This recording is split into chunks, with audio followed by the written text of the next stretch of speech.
to the Delivery Driver Pit Stop. My name is Michael. I'm your hefty host, but getting less hefty every day.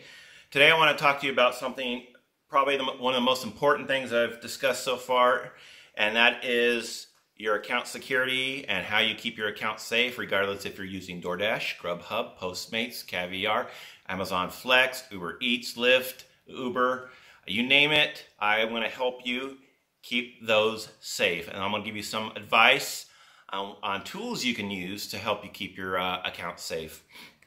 Reason being, I received this, and it's about, unfortunately, about a DoorDash driver that was phished, P-H-I-S-H, phished, and his money was stolen from him. So let me read this. This comes from Grand Rapids, Michigan. Tim Shreve moonlights as a fast food delivery driver for DoorDash. It's one of his 3 jobs he works to support his father who has Alzheimer's disease, which, man, you got to do what you got to do. But, man, that's tough right there. So Tim says, so I made over $420 last week, but unfortunately I won't be seeing any of it anytime soon. He said someone gained access to his account after the scammer convinced him to hand over his information. Shreve said the caller claimed to work for DoorDash and accused him of using 2 devices for his DoorDash account, which is I've never heard of, because you cannot use 2 devices on your DoorDash account. Grubhub allows it. As I've mentioned in other videos, I run Grubhub on my cell phone, and I also run Grubhub on my tablet at the same time. So I got, it helps with deliveries. I've tried to do it with DoorDash, and when you open up on your cell phone, you try to open up on a second device, it says not authorized or something like that. So that in itself is troubling. Anyway, he said that him using DoorDash on 2 different devices was a violation of company policy, which is absurd. Although he had only 1 phone, Shreve followed the scammer's instructions to clear things up, because he obviously was worried he was going to lose his job at DoorDash when it was so important to support his father. They told me, the scammer, they told me to verify my account and to send my information, which I did. They ended up blocking me out of my own account and changing the bank information, so now my weekly deposit has went to them, which is sad.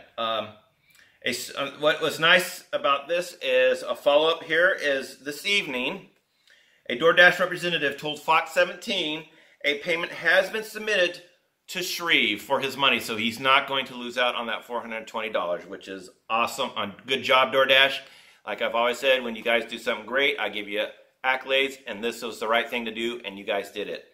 So tonight, I'm going to give you some tools on how to secure your account, secure your computer, secure your phone, and hopefully this won't ever happen to you. All you have to do is follow my advice, and even though I don't 100% guarantee it, I 99.9% guarantee you will not be a victim of this kind of scam if you listen to what I have to tell you.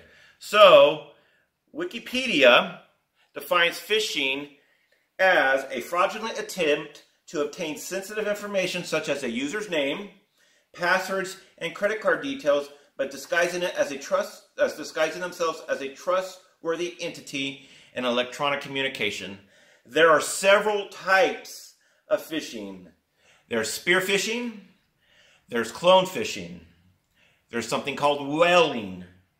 There's link manipulation. Link manipulation is when you click on you hover your mouse over a link on your computer, and even though the word says like PayPal.com, the link is nothing close to PayPal.com. That is called link manipulation. So people don't pay attention usually to the finer points. They just see a PayPal link or a Facebook link and they'll click it. That's bad. Also, website forgery. So when they'll click a link, they'll go to a website that looks like it's PayPal or look like it's a banking, and it's pretty much a mimicked website. It looks identical except for majority of the time the English is really bad on it. There's a lot of misspellings on it. Also, you'll see the URL or the address you went to is nothing close to what you thought you clicked on. Also, another one, which is this guy was subjected to, is voice phishing, which is when they call you and lie to you about your account, etc., and you go ahead and give in and provide that information. Believe it or not, once I was voice phished many years ago when someone called me and said they were the sheriff's department and they needed me to come down to pay a fine or I would be going to jail. And that put me in such a frenzy, I wasn't thinking clearly. So I went down, and thankfully, when I got down there, I was made aware that it was a phishing attempt. Someone tried to get my information over the phone, which I wasn't keen on. I said, give me your address, I'll go down there. So I've been actually a victim of phishing once before, several years ago. Let me tell you what I suggest using. First of all, any reputable company will never, ever ask for your information like your bank account or your password. If someone asks for your bank account information or your password or your username, you need to immediately hang up and block that number and find the official number by going to the official website like at DoorDash or Grubhub and get the correct information. Never give your password ever online or via email or via the phone. A reputable company will never ask for your over the phone, in an email, or even in a text. If you're chatting with someone, they'll never ever ask for your password. Okay, so if you do get asked for your password, that's a big hint, you're in trouble. So let me tell you the tools I use to keep safe. You can use these, most of them on your phone. I also use them on my computer because I do a lot of computer work. And this is just general information. This is not only for your account, but this also keeps you safe for banking account information and all that stuff. And first thing I suggest is, if no one knows it, is a internet browser that's on your, it can be compatible with your cell phone and it's on your computer, and it's called Firefox. I will be listing these tools, Firefox and the rest, in the description, and they're also, you'll see them here on the screen of what I use. First thing I use is Firefox, which is a very secure internet browser. It's Google with Google. I love Google, but they collect way too much information nowadays, and as you see, privacy is hard to get in this day and era. But so I like to remain as private as possible when I'm online, so I don't like any snoopers. So first thing I use is Firefox as my internet browser. I also use a VPN, which is a virtual private network, which is a way to mask where you're logging in from, so they don't know if you're logging in from here or there. It logs into a centralized server, so you're masking who you are. The one I use is NordVPN, Nord, N-O-R-D, VPN. I will also be linking that in the description as well. So you'll need a VPN.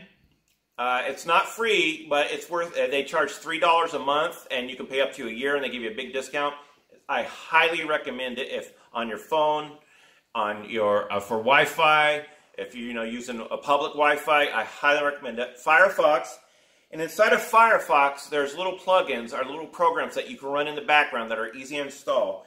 And the ones I like to run are something called uBlock Origin, which blocks your information. HTTPS everywhere. I will be listing that as well. That's another great addition to Firefox you need to add. And Privacy Badger, which is another piece of software that runs simultaneously in the background with Firefox, called Privacy Badger, and another one called NoScript.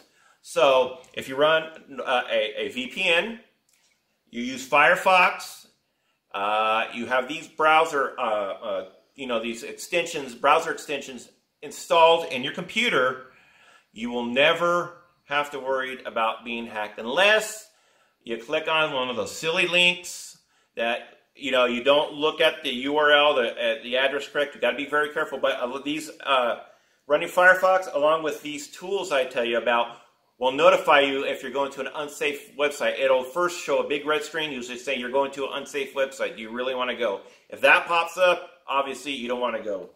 So that's my advice to everybody that wants to keep their phone safe, their computer safe, is run a VPN, use Firefox, and use the extensions I've told you about. Never ever provide your password online, in a chat, or over the phone. And if you do that way, you're golden. Anyways, as always, I appreciate you tuning in. As always, I would appreciate If you find these videos that I do helpful, if you would hit the thumbs up for me. And also if you would be so kind to subscribe to my channel if you have not yet. And make sure you hit that little bell icon to make sure your notifications are on so you get videos notified on your desktop or on your phone when I release videos. Anyway, I hope this information was helpful for you. I hope you stay safe out there. And if you follow my advice, you have nothing to worry about. Anyways, I thank everybody for tuning in. Have a great morning, evening, afternoon, and make sure you go get a lot of money for that honey. Bye-bye, everybody.